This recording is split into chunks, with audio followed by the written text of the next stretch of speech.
Recently पेश किए हुए बजट में कैपिटल मार्केट या कैपिटल इंफ्रास्ट्रक्चर के जो भी स्टॉक्स है वो स्टॉक्स में आपको निगेटिविटी देखने को मिली होगी।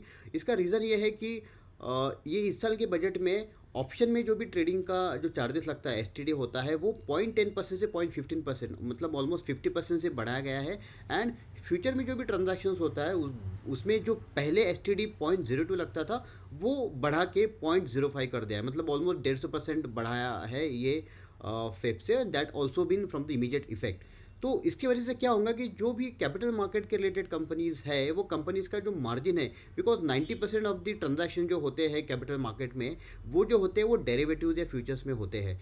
तो ये ट्रांजैक्शंस या फिर ये एसटीडी बढ़ाने के बाद काफ़ी सारे जो इसमें है वो वॉल्यूम कम हो सकते हैं, लिक्विडिटी का की इश्यूज आ सकते हैं, और इसके वजह से जो भी कंपनियां हैं वो कंपनीज के जो प्रॉफिट मार्जिन है वो 15 से 20% कम हो सकते हैं। मेजोरिटी जो भी डिस्काउंट ब्रोकर से, वो डिस्काउंट ब्रोकर का मेजोरिटी जो बिजनेस होता है वो ट्रांजैक्शन बेस्ड बिजनेस होता है, और most of the derivative based transactions में होता है।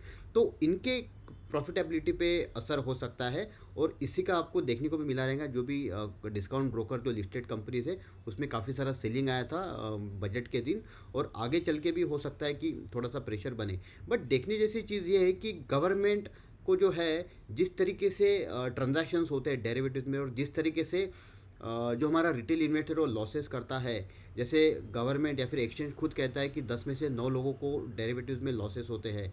तो इसी के चलते इसका जो रिटेल का जो पार्टिसिपेशन है वो कम हो, इसके चलते गवर्नमेंट ने ये डिसीजन लिया गया हो। और ये आने वाले टाइम में भी हो सकता है कि और सारी काफ़ी सारे चेंजेस या फिर काफ़ी सारे अनाउंसमेंट गवर्नमेंट के एंड से हमें देखने को मिले।